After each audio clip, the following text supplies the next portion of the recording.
정부가 코로나19 확진자 폭증으로 인한 병상 대란을 피하기 위해 중증 환자들에 대한 퇴실 명령을 강화했습니다. 의료진들은 진료권 간섭에 사망자 수만 더 키울 뿐이라며 강력 반발했습니다. 석지현 기자가 취재했습니다. 서울에 사는 30대 김모 씨는 며칠 전 코로나19에 감염된 후 밤사이 심한 인후통과 발열 증상을 견딜 수 없어 119에 신고했습니다. 하지만 이날 구조대는 오지 않았습니다. 이미 김모 씨 앞에 병상 대기 인원이 많아 입원이 어렵다는 게 이유였습니다. 119 전화 딱 하니까 앞에 6명 계기가 돼 있는 거예요.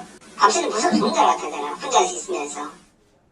연일 확진자가 폭증하면서 의료 자원이 한계를 드러냈습니다.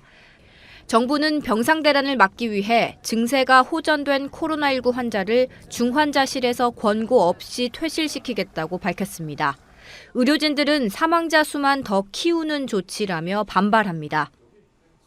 환자를 상태를 봐서 자율적으로 전문성 있게 윤리적으로 영향 안 받고 환자 치료를 해야지 환자한테 최적의 치료가 되는 거지. 이렇게 예부해서 아직도 중환자 치료해야 되는데 내보내라. 이거 의사들을 지금 완전히 윤리적으로 고문하는 거예요. 정부가 근거 없이 지침을 만들어서 의사한테 이것을 지키라고 하는 거는 환자를 제대로 치료하지 말라는 이야기하고 똑같은 거죠.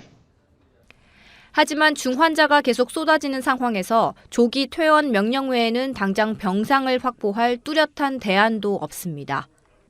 오늘 0시 기준 중환자실 병상 가동률은 67.8%. 최근 3주 동안 꾸준히 올라 어느덧 70%에 근접했습니다. 특히 비수도권 확진자가 늘면서 지역 곳곳의 병상 가동률은 80%를 넘어섰습니다. 의료 상황은 갈수록 나빠지는데 정부는 거리두기 조정과 함께 완화 메시지만 연달아내면서 우려 목소리가 커지고 있습니다. 특히 코로나19를 1급에서 2급 감염병으로 하향 조정하는 등의 논의는 현 상황과는 맞지 않다는 지적입니다. 아니 병이 변했어요. 병이 변한 게 없잖아요. 그리고 사람이 이렇게 많이 죽어가는데 그걸 갖다가 급수를 내린다는 것은 있을 수 없는 일이거든요. 지난달 6천 명에 가까운 코로나19 관련 사망자가 발생했지만 정부는 연일 엇박자 정책을 내면서 비판의 목소리는 더욱 커질 전망입니다.